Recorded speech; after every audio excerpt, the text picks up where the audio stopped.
சமூகத்தை தீவிரவாதி குண்டில் ஏற்றியவன் பொது தளத்தில். அப்படிப்பட்ட நபருக்கு எப்படி உங்களுடைய வாய்கள் ஆதரவுன்னு சொல்லி வருது? அவர் சொல்றாரு காதர் மதீன் இன்னைக்கு இன்டர்வியூல, தாவேக்காக்கு நாங்கள் ஆதரிக்கணும்னா முஸ்லீம் லீக்கே இல்லாமல் போயிருக்கு. அமீர் கூட சமீபத்தில் சொன்னார். ஆமா, வாங்கவும் விட மாட்டாங்க, வாங்கினவங்களே விட மாட்டாங்க, கூப்பிட்டு வந்து கட்சியில் சேர்த்துவாங்க. முழுக்க முழுக்க பாஜகவினுடைய நிழலாகத்தான் தாவேகா அரசு இன்னைக்கு செயல்பட்டு. விஜயுடைய திரைப்படத்துக்கு பிளாக் டிக்கெட் வித்துட்டு இருந்தவங்க 50க்கும் மேற்பட்டவங்க இன்னைக்கு சட்டமன்ற உறுப்பினராகவும் அமைச்சர்களாகவும் ஆக்கி வச்சிருக்காங்கன்னு சொல்றாங்க. விடுதலை சிறுத்தையில் இருக்க முஸ்லீம்களோ, கம்யூனிஸ்ட் கட்சியில இருக்க முஸ்லீம்களோ, இந்த காங்கிரஸ் கட்சியில இருக்க முஸ்லீம்களோ இந்த முட்டாப்பயல்களுக்கு ஏதாவது அண்டி பிழைக்கணும். இவனுங்களுக்கு கொள்கை இல்லை, கோட்பாடு இல்லை, சமூகத்தினுடைய உணர்வு ஒரு துளியே இல்லை. இந்த நாய்களுக்கு உள்ளூர்ல ஓடம் பிடிக்காம வெளியூர்ல போய் இந்த வைகுண்டம் பிடிச்சான்றாக்க சொல்லுவாங்க இல்லையா, அந்த மாதிரி கதை. இந்த நீதிமன்றத்தில், உயர் நீதிமன்றத்தில் சரியான வாதங்களை வழக்கறிஞர்கள் வைத்து, அதோ அரசு தரப்பு வழக்கறிஞர் வச்சிருந்தா அது போன்ற தீர்ப்பே வந்திருக்கு. இஸ்லாமியர்களுக்கு எதிராக RSS பாஜகவும் இணைஞ்சு விஜயை வழிநடத்துறாங்க. வாய்ஸ் ஆஃப் தடா ரஹீம் நேயர்களுக்கு என் அன்பு வாழ்த்துக்கள். தொடர்ந்து வாய்ஸ் ஆஃப் தடா ரஹீம் யூடியூப்பை பாருங்கள். குறிப்பாக லைக் பண்ணுங்கள், ஷேர் பண்ணுங்கள், சப்ஸ்கிரைப் பண்ணுங்கள், கமெண்ட் பண்ணுங்கள். இன்றைக்கி நாம் பார்க்க போகிற விஷயம் என்னவென்றால், தமிழ்நாட்டில் நடக்கக்கூடிய ஆட்சி மக்களாட்சியா அல்லது சாத்தானின் ஆட்சியா என்றதை பற்றி தான் நாம் இன்றைக்கி பார்க்க போகிறோம். ஏன் சொன்னால், இப்போ சமீபத்தில் மதிமுகவினுடைய பொதுச் செயலாளர் அண்ணன் வைகோ அவர்கள் ஒரு செய்தியாளர் சந்திப்பில் கூறுகின்றார், நான் பட்டினப்பாக்கத்தில் முதல்வர் விஜயை சந்திக்க சென்றேன். அங்கே 1 மணி நேரம் 20 நிமிடம் அவர் என்னிடம் பேசினார். அப்போது அவர் கூறினார், உங்களுடைய 2 MLA-களையும் ராஜினாமா செய்யுங்கள். ராஜினாமா செய்து மீண்டும் இடைத்தேர்தல் வந்தால் அதே வேட்பாளர்களை நிறுத்தி நீங்கள் சொல்லும் இடத்துக்கு வந்து நான் பிரச்சாரம் மேற்கொண்டு அந்த 2 வேட்பாளர்களையும் மறுபடியும் ஜெயிக்க வைப்பது என்னுடைய கடமை என்று என்னிடம் கூறினார் என்றார். என்ன யார் சொல்றாங்கன்னு சொன்னா, ஒரு மூத்த அரசியல்வாதி. ஒரு காலத்தில் பாராளுமன்றமே கர்ஜிக்கும் அளவுக்கு அவருடைய பேச்சுக்கு இருந்தது. ஆனால் இடையில அடிக்கடி தடம் மாறுவார். கொஞ்சம் நெஞ்சமான தடம் அல்ல, வெவ்வேறு விதமான தடங்கள் மாறி இருக்காரு, இல்லைன்னு சொல்ல முடியாதாங்க. அப்படி இருக்கும்போது இன்னைக்கு அவரே செய்தியாளர் மத்தியில பேசுறாரு. இது அப்பட்டமான குதிரை பேரம். இது குதிரை பேரம் இல்லாம வேற எந்த பேரம் சொல்லுங்க? கழுத பேரம் சொல்ல முடியுமா? நாய் பேரம் நான் சொல்ல முடியும்? ஒரு சட்டமன்ற உறுப்பினர்கள் தேர்தல் நடந்து மக்கள் தங்களுடைய ஜனநாயக கடமையை நிறைவேற்றிய அந்த தெம்புல நான் ஜனநாயக கடமை நிறைவேற்றிட்டேன், நீ நிறைவேற்றிட்டேன்னு சொல்லி சோசியல் மீடியால பரப்புறாங்க. அப்படி ஜனநாயக கடமை நிறைவேற்றி ஒரு சட்டமன்ற வேட்பாளராக தேர்ந்தெடுக்கப்பட்ட ஒருவரை இவங்களுடைய சுயநலத்திற்காக அவரை ராஜினாமா பண்ண சொல்லுங்க, நான் மறுபடியும் தேர்தல் நடந்தா மறுபடியும் நம்ம ஜெயிக்கலாம். அப்போ இது எந்த விதமான ஜனநாயக அரசியல் எனக்கு தெரியல. இப்போ சமீபத்தில் வெஸ்ட் பெங்காலில் நடந்தது. மம்தா பானர்ஜியினுடைய சட்டமன்ற உறுப்பினர்களை 60 பேரை பாஜக விலைக்கு வாங்கி மம்தா பானர்ஜி எதிர்கட்சியா உட்காரக்கூடாதுன்றதுக்காக அதுக்கு மாற்றா என்ன பண்ணியிருக்காங்கன்னா, எதிர்கட்சியை உருவாக்கி இருக்கு பாஜக வெஸ்ட் பெங்காலில். அதேமாரி வெஸ்ட் பெங்காலில் இருந்த பாராளுமன்ற உறுப்பினர்களை காசு கொடுத்து வாங்கி வேறொரு கட்சிக்கு ஆதரவாகவும் பாஜகவுக்கு ஆதரவாகவும் செயல்படுற மாதிரி வச்சிருக்காங்க. அதேமாரி மகாராஷ்டிராவில் நீங்கள் பார்த்துருக்கலாம், சிவசேனாவுடைய பால் தாக்கரேவுடைய மகன் உத்தவ் தாக்கரே கிட்ட இருந்த எம்பிக்களையும் MLA-களையும் விலைக்கு வாங்கி தான் பாஜக ஆதரவோடு இன்னைக்கு மகாராஷ்டிராவில் ஆட்சி நடந்து கொண்டு இருக்கின்றது. இப்படி ஜனநாயகத்தினுடைய படுகொலைகள் இந்தியா முழுக்க பாஜக ஒரு பக்கம் அரங்கேற்றிட்டு வந்தா, இங்கே தமிழ்நாட்டில் பட்டவர்த்தமா தாவேக்கா என்ற விஜய் கார்பரேட் கம்பெனி ஜனநாயகத்தை படுகொலியில தள்ளிட்டு இருக்காங்க. அப்போ இதுக்கு முன்னாடி அதிமுக சட்டமன்ற உறுப்பினர்கள் சுமார் 4 பேர் ராஜினாமா பண்ணியிருக்காங்க. அந்த ராஜினாமா கூட இப்போ என்ன தெரியுதுன்னு சொன்னா, விஜய் சொல்லியிருப்பாப்புல, நீங்க ராஜினாமா பண்ணிட்டு தாவேக்கால இணைஞ்சிடுங்க, தேர்தல் வந்தா மறுபடியும் நான் உங்களுக்கு அதே தொகுதியில் நிற்க வச்சு உங்களை ஜெயிக்க வச்சு உங்களை அமைச்சராக்குறேன் அப்படி. அப்போ இது குதிரை பேரம் இல்லாமல் என்ன, உங்களை மறுபடியும் ஜெயிக்க வைக்கிறேன், உங்களையே வேட்பாளராக அறிவிக்கிறேன், உங்களை ஜெயிக்க வைக்கிறேன், அதன் பிறகு உங்களுக்கு அமைச்சராக அமைச்சராக பதவி கொடுப்பேன் அப்படின்னு சொல்றது அப்பட்டமான குதிரை பேரம். அதனால்தான் சுமார் 20 கோடி 15-20 கோடி 25 கோடி செலவு பண்ணி ஒரு சட்டமன்ற உறுப்பினர் ஆனவர் ஒரு 10 நாள்ல மக்களை பற்றியெல்லாம் கவலை இல்லாமல் திடீர்னு ராஜினாமா பண்ணிட்டு அவங்க வந்து வேற கட்சியில் சேர்றாங்கன்னு சொன்னால் இது வந்து எந்த அளவுக்கு பணம் கைமாறி இருக்குன்றதை நீங்கள் நினைச்சு பாருங்க. ஏன்னு சொல்ல சட்டமன்ற உறுப்பினர் சாதாரணமானது இல்லை. அவன் 100 கோடி செலவு பண்ணுறது கூட ஒரு எம்எல்ஏ ஆகணும், 50 கோடி செலவு பண்ண கூட நான் தயாராக இருக்கேன், 100 கோடி செலவு பண்ணுறது கூட தயாராக இருக்கேன்னு சொல்லி நிறைய பேர் அலையிறாங்க சட்டமன்ற உறுப்பினர். சட்டமன்ற உறுப்பினராகி ஒரு மயிரம் பிடுங்க முடியாது, அது வேற விஷயம். ஒரு கௌரவமான நானும் சட்டமன்ற உறுப்பினர் அப்படின்ற ஒரு கௌரவம் வேற ஒன்றும் இல்லை அதில், புரியுதுங்களா? மாதம் ஆனால் சம்பளம் வரும், அந்த தொகுதிக்கு உட்பட்ட டெண்டர் எல்லாம் அவங்க கைக்கு வரும், சம்பாதிக்கலாம். இதுதான், வேற ஒன்றும் இல்லை. முதலீடு போட்டு இன்னும் கொஞ்சம் அதிகமாக சம்பாதிக்கணுன்ற ஆசையில் தான் சட்டமன்ற உறுப்பினர். அப்படி இருக்கும்போது சுமார் 4 சட்டமன்ற உறுப்பினர்கள், அதிமுகவுடைய சட்டமன்ற உறுப்பினர்கள் தங்களுடைய பதவிகளை ராஜினாமா பண்ணி தாவேக்கால இணைஞ்சிருக்காங்கன்னா அப்போ எத்தனை கோடி இங்கே பேரம் பேசப்பட்டிருக்கும் கொஞ்சம் யோசனை பண்ணி பாருங்க. அப்போ இவங்களெல்லாம் மக்கள் எல்லாம் மயிரா கூட மதிக்கிறது இல்லை, மக்களை மயிரா கூட மதிக்கிறது இல்லை. இடைத்தேர்தல் வரட்டும், மக்கள் வெயிலில் நிற்கட்டும், காற்று வெயில் மழை நிற்கட்டும், ஓட்டு போடட்டும், மறுபடியும் நாங்கள் சொல்கிற ஆள் தேர்ந்தெடுப்போம். அப்போ இதுக்கு என்ன பேர் ஜனநாயகமா? இல்லையே. இது கொடுங்கோன்மை, கொடுங்கோல் ஆட்சியினுடைய எடுத்துக்காட்டை நம்ம சொல்ல முடியும். இது ஜனநாயகமே இல்லை, அப்பட்டமான ஒரு அத்துமீறல், அப்பட்டமான பண பரிவர்த்தனை வந்து கைமாறி இருக்கு. இதுக்கு யார் வந்து விசாரணை நடத்துறது? மாநில அரசு அவங்க கட்டுப்பாடுல விசாரணை நடத்துவாங்களா? இல்லை.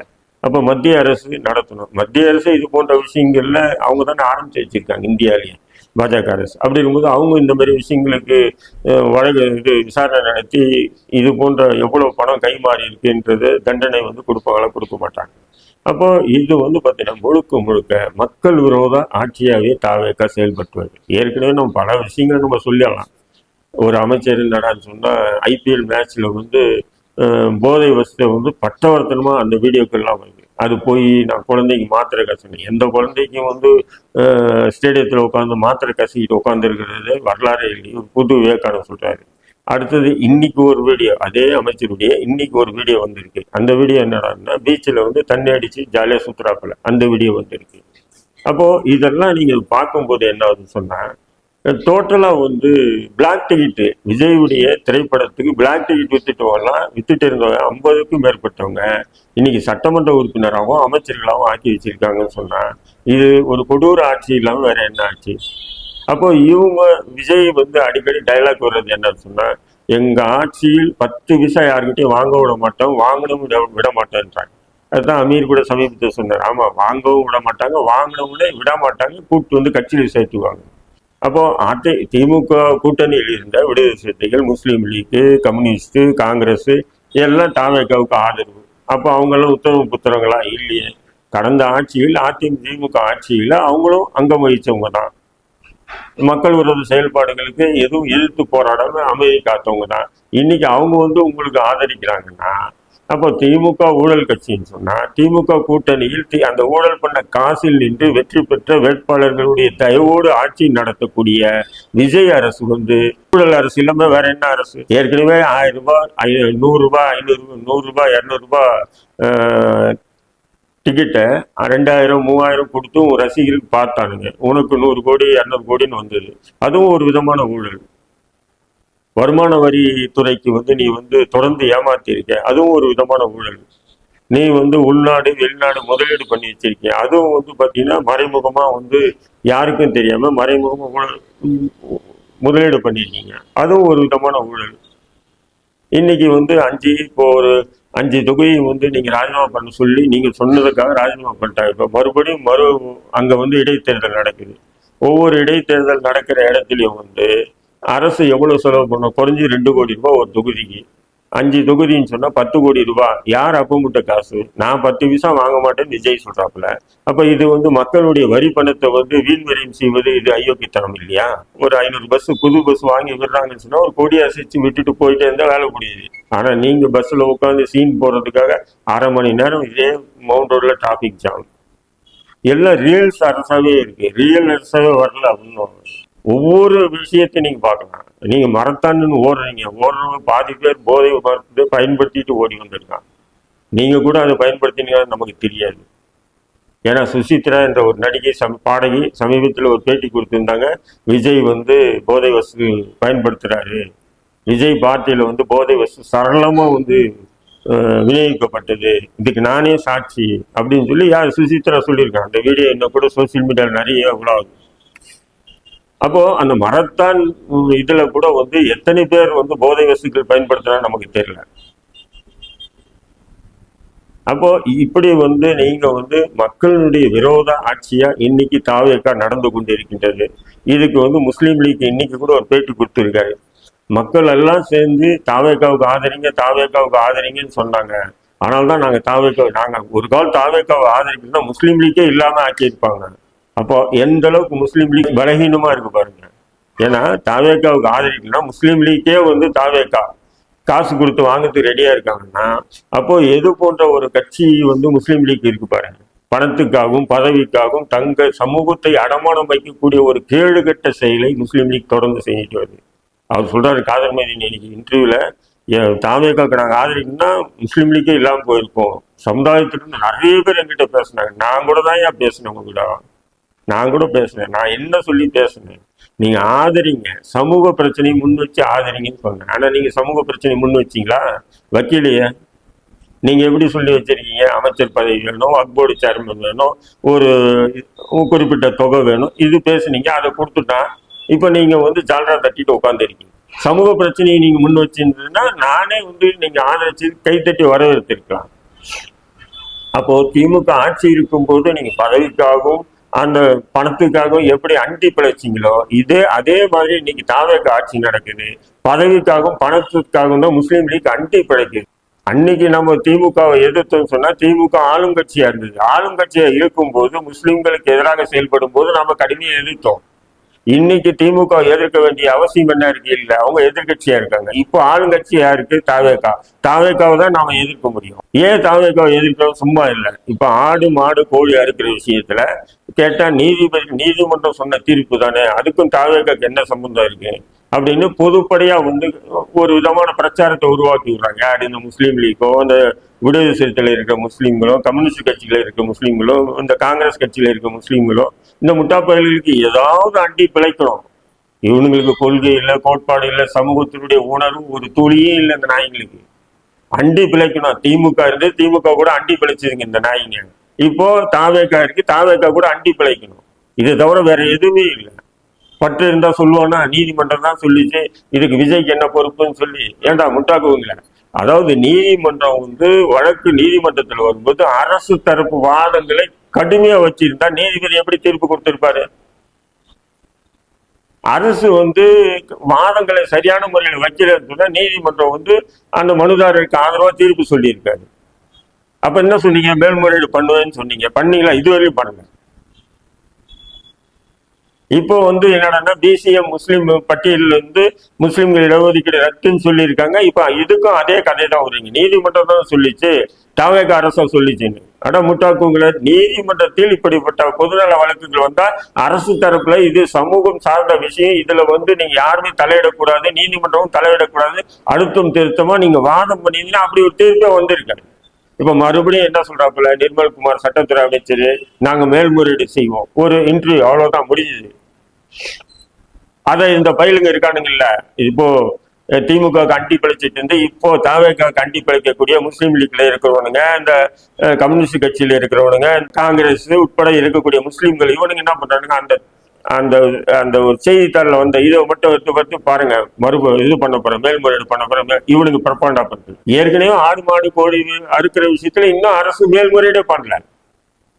உள்ளூர்ல ஓடம் பிடிக்காம வெளியூர்ல போய் என்ன வைகுண்டம் பிடிச்சான்றாங்க சொல்லுவாங்க இல்லையா, அந்த மாதிரி கதை.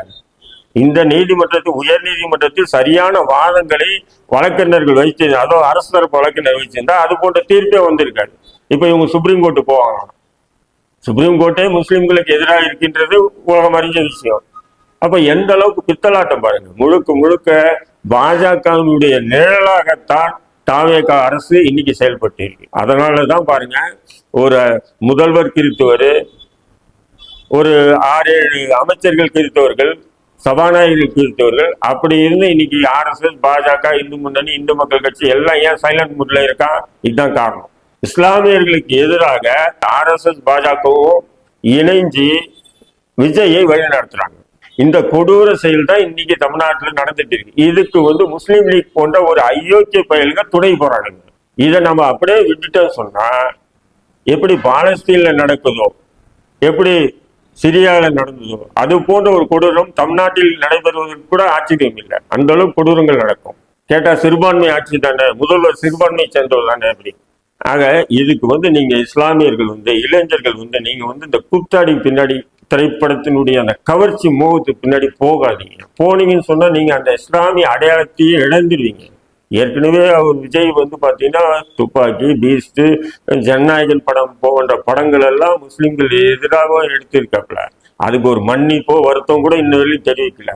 அப்படி இருந்தும் நீங்க விஜய்க்கு ஆதரவா செயல்படுறீங்க, விஜய்க்கு ஆதரவு தெரிவிக்கிறீங்கன்னா உங்களுடைய சுயநலம் என்ற தவிர வேற எதையும் எதிர்பார்க்க முடியும். உங்களுடைய பொதுநலம் இல்லை. பொதுநலம் இல்லைன்னா உன் சமூகத்தை தீவிரவாதி குண்டியில் ஏற்றியவன் பொதுதளத்தில்.